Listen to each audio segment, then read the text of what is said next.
대화, 그리고 23절부터 26절에서 예수님과 사마리아 여인의 참된 예배에 관한 대화로 이 구조를 세 부분으로 크게 나눌 수가 있습니다. 그리고 첫 번째 단락이라고 할 수 있는 예수님과 이 사마리아 여인의 남편에 관한 대화가 이 15절부터 시작이 됩니다. 여자가 이르되 주여 그런 물을 내게 주사 목마르지도 않고 또 여기 물 기르러 오지도 않게 하옵소서. 3장에서 니고데모에게 예수님께서 이 거듭남에 대해서 말씀하셨을 때 니고데모는 어떻게 다시 엄마의 뱃속으로 들어갈 수 있겠습니까? 라는 질문을 했습니다. 마찬가지로 이 사마리아 여인도 참된 생수인 말씀과 성령을 줄 수 있는 예수님께 물리적인 물, 실제의 물을 구하는 것을 볼 수가 있습니다. 그리고 대화의 주제는 이제 여인의 남편에 관한 내용으로 급격하게 변경이 됩니다. 이것이 16절에서 18절에 나오는데 예수님께서 여인에게 가서 내 남편을 불러오라 라고 말씀을 하셨고 이에 여인은 나는 남편이 없습니다 라고 대답을 했습니다. 그러자 예수님께서는 그래 네가 남편이 없다 하는 말이 옳다라고 말씀하시면서 그 여인의 상황에 대해서 구체적으로 언급을 하십니다. 여기서 우리는 예수님이 갑작스럽게 남편의 이야기를 꺼내는 것이 잘 이해가 되지 않습니다. 예수님께서는 왜 뜬금없이 남편을 불러오라라고 말씀을 하시면서 여인의 아픈 부분, 어떻게 보면 상처라고 할 수 있는 부분을 건드리신 것일까요? 초면인데 여인에게 그렇게 말씀을 하신 것이죠. 이 부분은 앞 단락의 생수와 아무런 연관이 없는 것처럼 보이지만 사실 이 여자는 그 누구보다 생수가 필요한 존재였고 예수님께서는 그 여인이 가지고 있는 목마름, 갈증을 아시고 이 다이렉트로 직접적으로 그 문제를 다루시기 시작한 것입니다. 그리고 여기서 예수님의 전지성이 나타납니다. 예수님은 여인이 자신의 이야기를 오픈하지 않았음에도 불구하고 이 여인의 상황을 구체적으로 알고 있었습니다. 과거에 남편이 5이 있었고 지금 남자도 정식 남편이 아닌 동거 중에 있다라는 사실을 상세하게 알고 계셨습니다. 사실 우리는 이 요한복음 내에서 이러한 예수님의 전지성을 이미 살펴본 적이 있습니다. 예수님은 나다나엘이 무화과나무 아래에 있었다라는 것을 이미 알고 있었고 또 니고데모와의 대화 속에서도 니고데모가 자신을 소개하지 않았음에도 불구하고 니고데모가 어떠한 사람이라는 것을 정확하게 예수님은 알고 있었습니다. 그리고 오늘 본문에서도 예수님은 이 여인의 상황에 대해서 알고 있었던 것이죠. 그렇다면 과연 이 사마리아 여인은 어떠한 여자였을까요? 많은 사람들이 생각하고 있는 것처럼 이 여인은 더러운 여인, 남자를 갈아치워버리는 방탕한 여인이었을까요? 지난 시간에도 제가 잠깐 언급을 했지만 성경 이야기에는 많은 여백들이 있습니다. 그리고 오늘 본문에서도 이 여인에 대해서 상세하게 설명을 하고 있지 않기 때문에 우리는 이 여자가 정확하게 어떠한 여자인지를 알 수가 없어요. 하지만 오늘 우리는 이 여인이 어떠한 여인인지를 찾아봐야 하고 이 여인을 제대로 이해하기 위해서는 지금 우리가 가지고 있는 시점, 우리가 가지고 있는 관점에서 이 여인을 살펴보는 것이 아니라 당시 그 시대의 배경에서 이 여인이 어떠한 상황이었는지를 살펴보는 것이 중요합니다. 실제로 유대 사회에서 여자들은 이혼의 주체가 될 수 없었습니다. 그래서 여자는 이혼을 하는 것이 아닌 이혼을 당하는 사회적인 약자였습니다. 남편이 이 여자 저 여자를 만나고 다녀도 율법을 범하지 않기 위해서는 참고 있어야 했어요. 더군다나 경제활동을 할 수 없고 상속권도 물려받기 어려운 그런 상황이었었기 때문에 만일 여성이 먼저 남편에게 이혼을 청구하는 것은 당시로서는 사회적으로 자살행위나 마찬가지였습니다. 마태복음 19장 3절로 9절을 보면 바리새인들이 예수님을 시험하기 위해서 예수님께 어떠한 이유로 아내를 버리는 것이 옳은지를 묻습니다. 즉 문맥을 보면 당시에 특별한 이유가 없더라도 아내를 버리는 악습이 공공연하게 자행되고 있었다라는 것을 우리는 알 수가 있습니다. 당대 최고의 율법학자로 존경을 받았던 유대인 랍비 힐렐은 이혼 규정에 대해서 이렇게 가르칩니다. 만약 당신의 아내가 집을 너무 더럽게 하거나 요리도 하지 않고 설거지도 하지 않거나 당신이 집에 들어왔을 때 밝게 웃지 않거나 다른 여성이 아내보다 더 좋아 보이면 이혼 증서를 쓸 수 있다.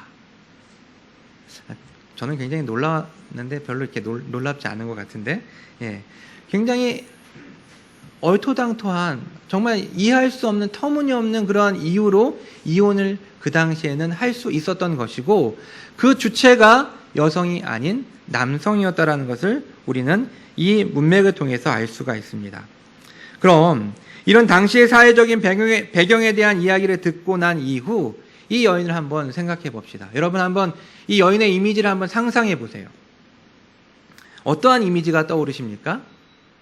화장을 진하게 하고 야한 옷을 입고 남자를 유혹하는 여인의 이미지가 떠오르십니까?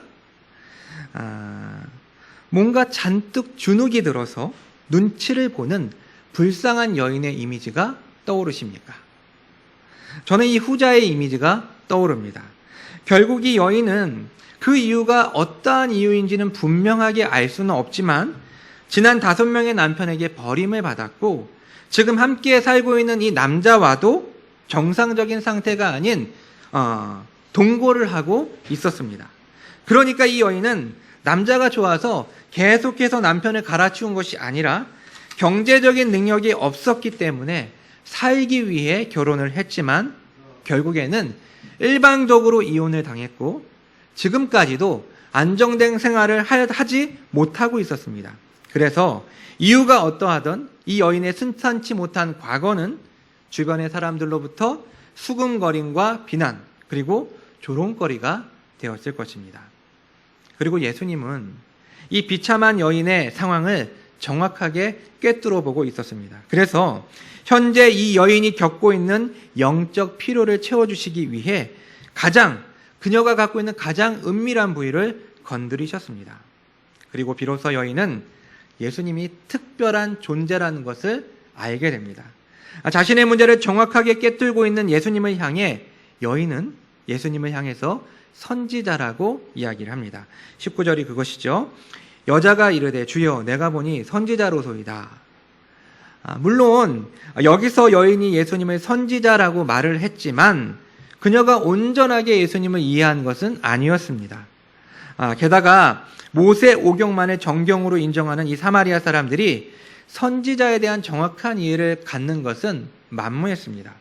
그저 이분은 뭔가가 있구나, 이분은 어떤 특별한 존재구나라는 것을 생각하는, 알 수 있는 정도에 그쳤던 것이죠. 그런데 여자는 굉장히 놀라운 질문을 예수님에게 던집니다. 그것이 바로 20절 말씀인데요. 같이 한번 읽어볼까요? 시작. 우리 조상들은 이 산에서 예배하였는데 당신들의 말은 예배할 곳이 예루살렘에 있다 하더이다. 이것은 예배의 장소에 관한 질문이었습니다. 어떻게 여인은 예수님께 뜬금없이 예배의 장소에 관해서 물어볼 수 있었을까요? 많은 해석자들이 이 여인이 예수님께서 자신의 약점을 이렇게 들추어내시자 계속해서 자신의 치부를 드러내지 못하게 하기 위한 의도적으로 화제를 돌려서 유대인과 사마리아인들 사이에서 논쟁하고 있는 문제를 질문했을 것이라고 이야기를 합니다. 상당히 일리 있는 해석이죠. 하지만 좀 더 자연스럽게 자신이 오픈하지 않았음에도 정확하게 자신을 알고 있는 이 사람, 이 유대인이 어떠한 분인지 알고 싶어서, 그래서 유대인들과 사마리아인들 사이에서 논쟁이 되고 있는 이 문제를 물어봄으로써 예수님을 시험하려는 의도가 아니었을까 싶습니다. 유대인들과 사마리아인들 모두 하나님이 자신의 조상들에게 신명기 12장 5절 말씀을 명령하셨다라는 것을 인정합니다. 제가 시간상 이 신명기 12장 5절을 읽어드리겠습니다. 오직 너희의 하나님 여호와께서 자기의 이름을 두시려고 너희 모든 지파 중에서 택하신 곳인 그 계실 곳으로 찾아 나아가서, 이 말씀은 어떠한 의미냐면요, 가나안 땅에 들어가면 하나님께서 예배드릴 장소를 선택하실 것인데 그곳을 너희가 찾아가라 라는 내용입니다. 유대인도 그리고 사마리아인들도 이 본문을 인정하지만 이 본문에 대한 해석은 각각 달랐습니다. 유대인들은 구약 성경 전체를 자신들의 성경으로 인정했기 때문에 결국에는 이 장소가, 이 예배를 드리는 장소가 예루살렘이라는 것을 알 수 있었죠. 하나님이 다윗의 아들 솔로몬에게 예루살렘의 성전을 짓게 했고 그곳에서 드려지는 제사만 인정하셨습니다. 비록 바벨론에 의해서 옛 성전이 무너지고 70년 후에 새롭게 스룹바벨 성전이 재건되어서 후에 헤롯에 의해 성전이 리모델링 되었지만 그 장소는 여전히 예루살렘이었습니다.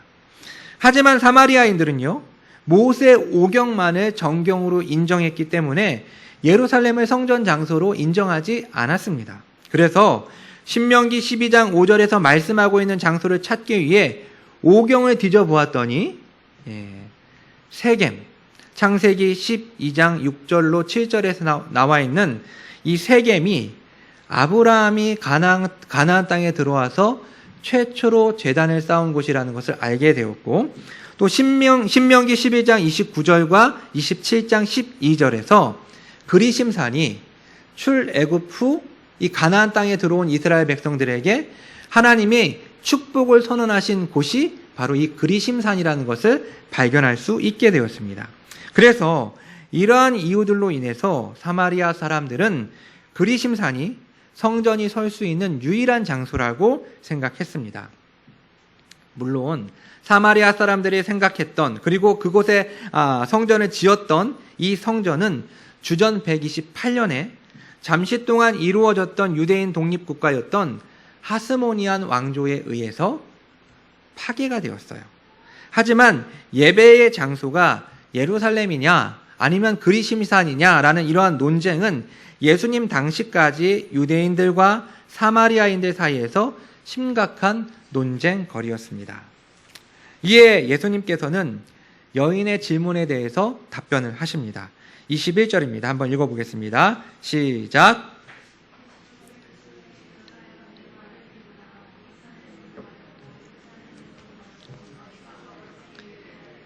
이르리라. 아멘.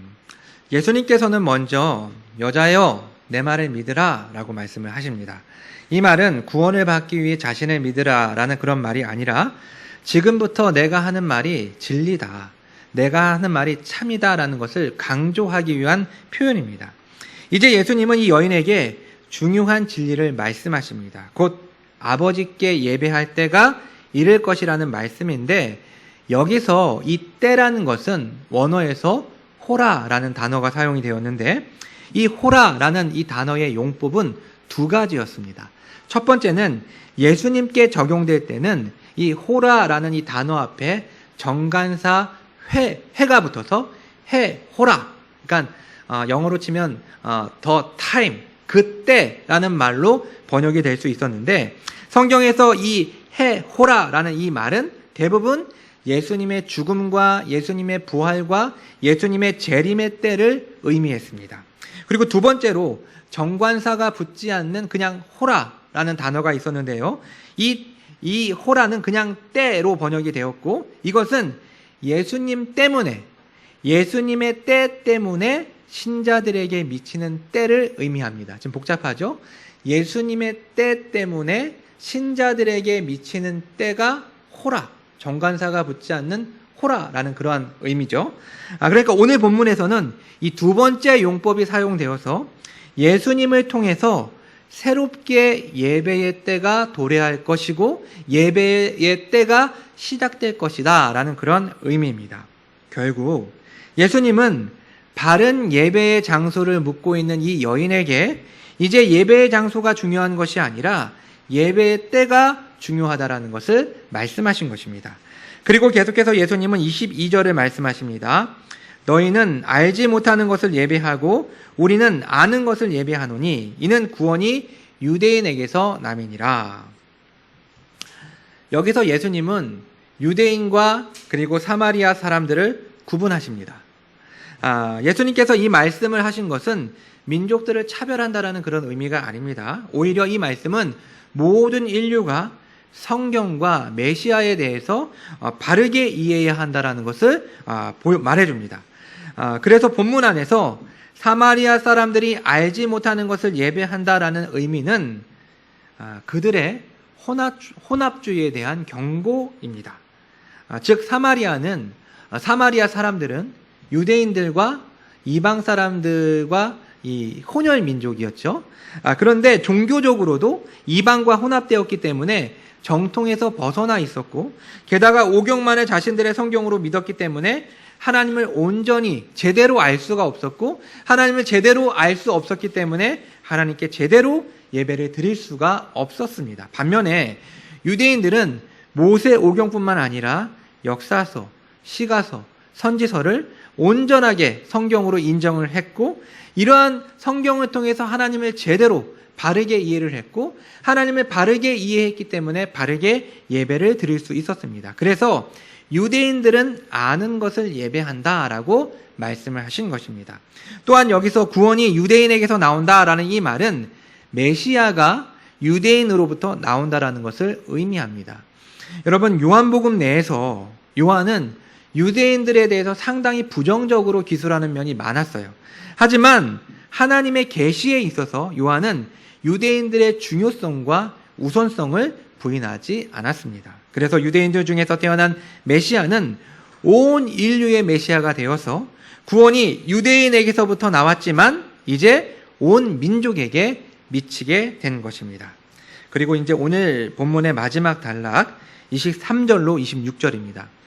여기서 예수님과 사마리아 여인의 참된 예배에 관한 대화가 나오는데 23절과 24절은 굉장히 유사합니다. 여기서 가장 중요한 문장은 영과 진리로 예배를 드린다라는 이 말씀인데, 그렇다면 영과 진리로 예배를 드린다라는 이 말은 어떠한 의미를 가지고 있을까요? 24절에 보면 하나님은 영이시니 예배하는 자가 영과 진리로 예배할지니라 라고 말씀을 하고 있는데, 먼저 예수님께서는 하나님의 속성으로 하나님이 영이시다 라고 말씀하고 있습니다. 하나님이 영이시다. 자, 이러한 표현은 하나님께서 어떤 물리적인 몸을 가지고 계신 분이 아니시기 때문에 어떤 제한적인 장소에 머물며 예배를 받으시는 분이 아니라는 것을 표현하고 있는 것이고, 그래서 예루살렘도 그리심산도 아닌 정말 하나님께 온전하게 예배할 때가 올 수 있다는 것을 말해주고 있는 그런 내용을 내포하고 있습니다. 그리고 계속해서 예수님은 영과 진리로 예배를 해야 한다라고 말씀을 하셨는데, 여기에서 영과 진리에 관한 해석은 다양합니다. 과거 개역 한글 성경은 이 부분을 신령과 진정으로 라고 번역을 했어요. 하나님께 예배하는 자는 신령과 진정으로 예배를 해야 한다라고 개역 한글 성경이 번역을 했죠. 그래서 그 단어대로 우리가 이해를 한다면 하나님이 찾으시는, 하나님이 원하시는 예배는 마음을 다해서 정성을 다해서 진실하게 드리는 예배라는 잘못된 오해를 가져왔습니다. 그러니까 우리의 내부로부터 어떤 정성과 마음으로 하나님께 예배를 드린다라는 의미로 우리가 잘못 오해를 했던 것이죠. 물론 이것이 의미상으로 완전히 틀린 말은 아니지만 원문의 뜻은 아닙니다. 그러나 개역 개정판 성경은 이 부분을 원어에서 영과 진리로 번역을 했습니다. 오늘 우리가 읽은 성경 본문이죠. 여기서 영은 성령을 의미하고, 본문 속에서 영과 진리는 두 개의 단어로 기록이 되었지만 사실 이것은 수사학적으로 하나의 의미를 가지고 있는 그런 표현법이었어요. 그래서 이 영과 진리는 두 개의 단어지만 하나의 의미로 진리의 영, 진리의 성령을 의미합니다. 결국 영이신 하나님께 예배하는 자는 진리의 성령을 통해서 예배할 수 있다라는 말로 우리가 해석을 할 수 있는 것입니다. 좀 더 상세하게 한번 볼까요? 그렇다면 여기서 진리는 뭘까요? 진리. 이 진리는 신약성경 안에서 예수님께 속한 것이고, 예수님께서는 이 진리를 증거하시기 위해서 이 땅에 오셨습니다. 그리고 더 나아가서 예수님은 진리 그 자체세요.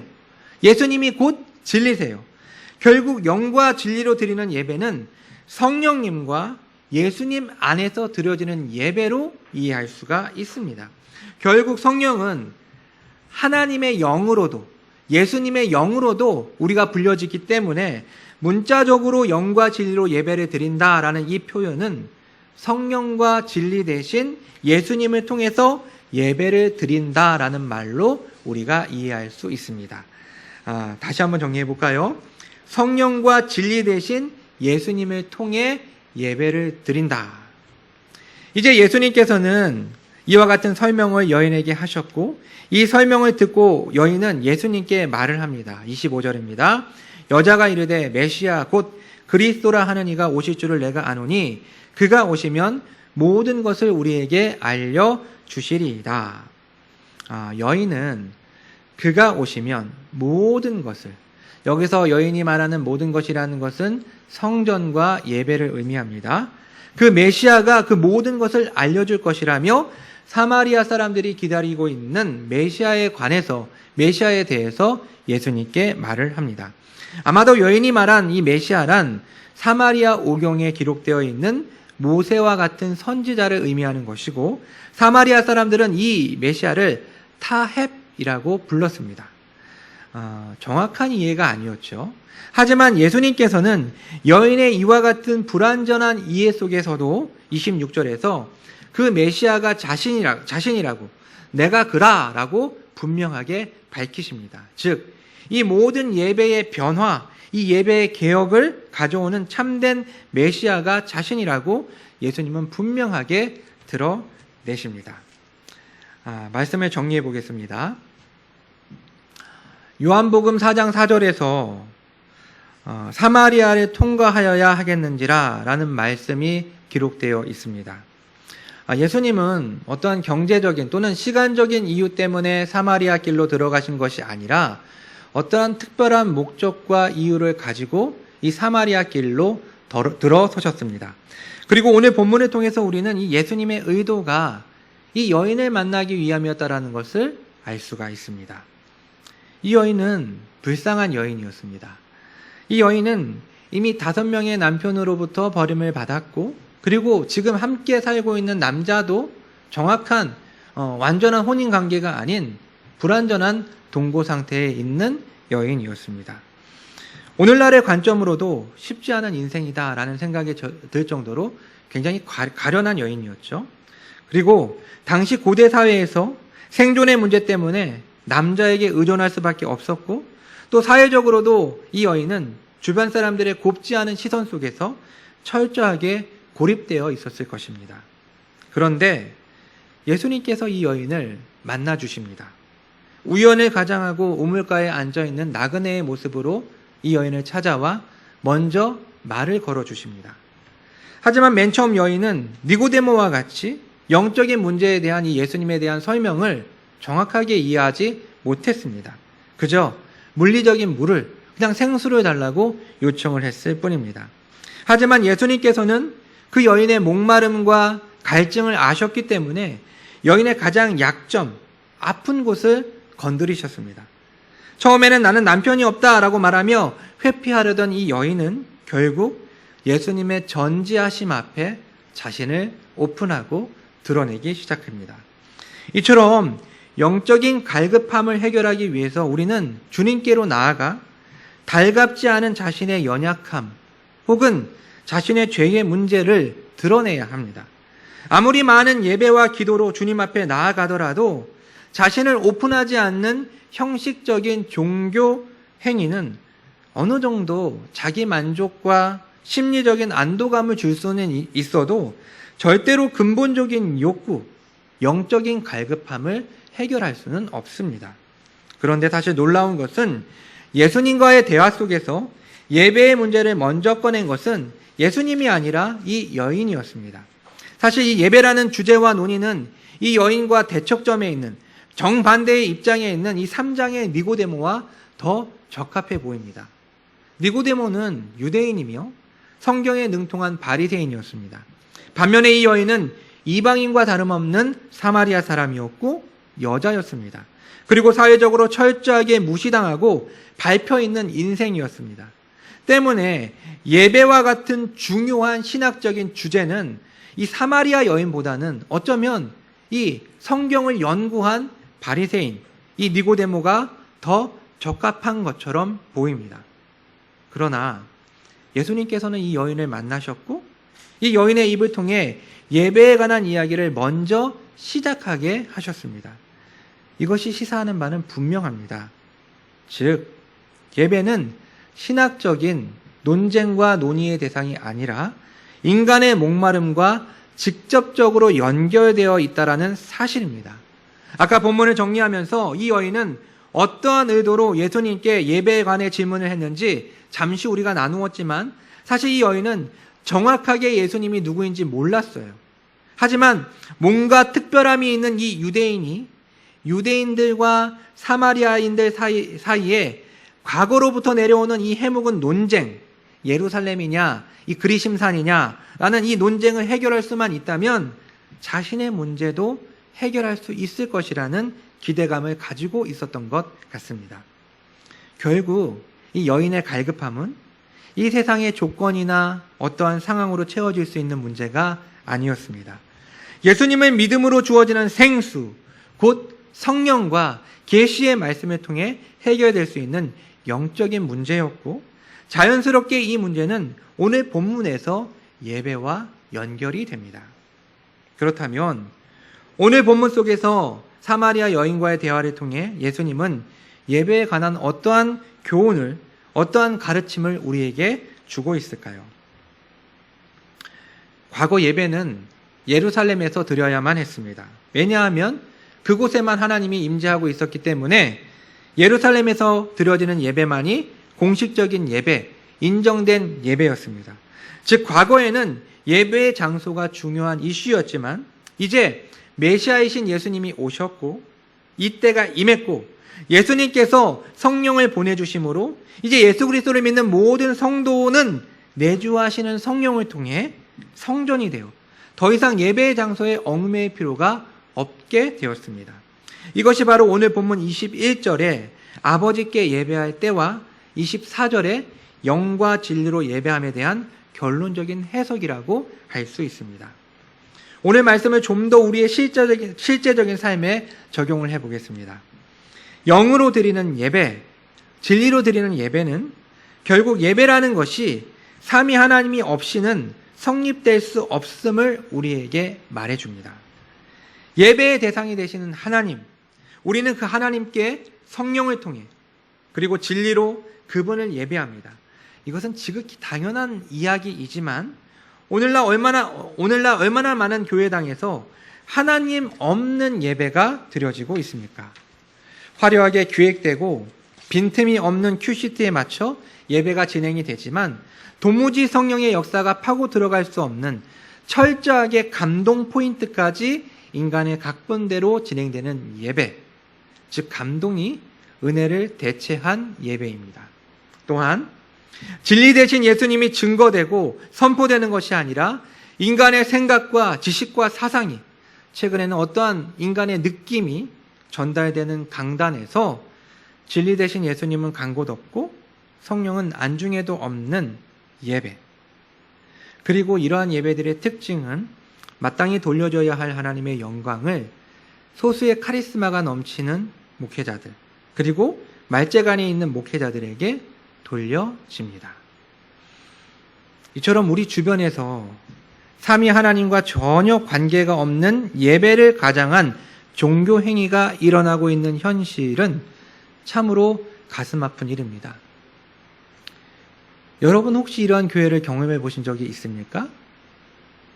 저는 이러한 교회에서 오랫동안 사역을 했고 굉장히 괴로운 시절을 보냈던 적이 있습니다. 설교를 통해서 하나님의 말씀을 읽고 시작을 하지만 그곳에서 복음의 내용은 전혀 찾아볼 수 없는, 어버이 주일이 되어서 어버이에 대한 말씀 한 구절을 읽고 감동적인 자신의 이야기를 하면 성도들은 울고 예배가 끝나고 돌아갈 때 오늘 예배를 통해서 나는 은혜를 받았어 라고 생각을 하고 말을 하는 그러한 예배. 이런 삼위 하나님이 존재하지 않는 예배가 오늘날 교회당이라는 곳에서 벌어지고 있는 현상을 우리는 너무나도 많이 볼 수가 있습니다. 우리는 이러한 현실을 보면서 함께 통회하고 이 땅의 교회들이 영과 진리로 하나님께 예배드릴 수 있도록 기도해야 할 것입니다. 또한 우리 교회가 이와 같은 잘못된 전철을 밟지 않도록 깨어 기도하며 주의하고 경계해야 합니다. 사랑하는 성도 여러분, 말씀을 마치겠습니다. 우리에게 생수를 주시는 예수님은 언제나 목마른 자들을 초청하십니다. 모든 사람들은 각자의 목마름을 가지고 살아갑니다. 여러분이 가지고 있는 목마름은 어떠한 것입니까? 물리적인 어떠함이 채워지지 않으므로, 혹은 고질적으로 해결되지 않는 이 관계의 문제로, 혹은 다른 사람들에게는 도무지 나눌 수 없는 개인적인 죄로 고민을 하고 있다면 나보다 나를 더 잘 아시는 주님 앞에 그 문제를 가지고 나와 영과 진리로 예배드림으로 우리의 갈급함을 해결받을 수 있었으면 좋겠습니다. 함께 기도하겠습니다. 살아계신 하나님 아버지,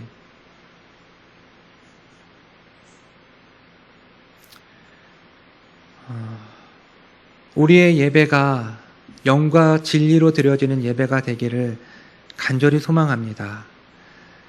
내 만족이 채워지는 예배, 삼위 하나님은 간 곳이 없는 예배가 아닌 성령과 진리 되신 예수님이 온전하게 드러나고 그 예배의 대상이 하나님이 되어서 하나님께 예배를 드리고 이러한 예배를 통해서 우리의 궁극적인 갈급함이 해결되어지는 참된 예배를 드릴 수 있는 우리 모든 성도들이 되었으면 좋겠습니다. 하나님, 무엇보다 이 땅에 있는 많은 교회들이 영과 진리로 예배드리지 못하고 있음에 참으로 가슴을 찢으며 우리가 함께 기도하기를 원합니다. 하나님, 강단에서 바른 하나님의 말씀이 선포되어지고 또 성령이 운행하시는, 성령이 역사하시는 예배가 되어서 선포되어지는 말씀을 통하여 회심이 일어나고 선포되어지는 말씀을 통하여서 놀라운 하나님의 나라가 이루어지는 그와 같은 일들이 이 조국교회 강단을 통하여 이루어질 수 있도록 주님 인도해 주시옵소서. 하나님, 우리 교회가 교만하지 않게 하여 주시고 겸손한 마음으로 주의 말씀을 받들며 이 일에 함께하는 귀하고 건강한 교회가 될 수 있도록 은혜를 베풀어 주시옵소서. 이 모든 말씀 살아계신 예수 그리스도의 이름으로 기도합니다. 아멘.